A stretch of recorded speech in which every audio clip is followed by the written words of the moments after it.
मला फोन करून उत्तरं मिळणार नाही आहेत। दुय्यम निबंधक कार्यालयात जाऊन मूल्यांकन काढा हेक्टरी। भोगवटात वर्ग 2 असेल तरी घाबरू नका, कुठल्याही भूलथापांना बळी पडू नका। हंगामी आणि स्वयंघोषितांची गर्दी आहे।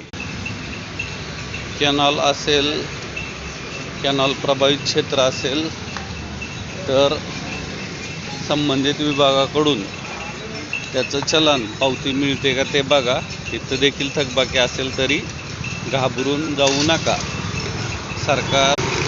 सरकार स्वतः जमीन अधिग्रहणासाठी, भूसंपादनासाठी तुमच्या दारात येणार आहे। त्याचं तुम्हाला 4 पट ते 5 पट देणार आहे।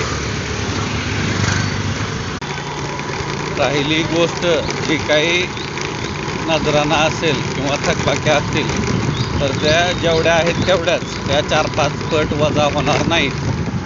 थकबाक्या नजराने 4-5 पट वजा होणार नाहीत। ते मूळ जे एक रकमी आहे तेवढेच वजा होतील।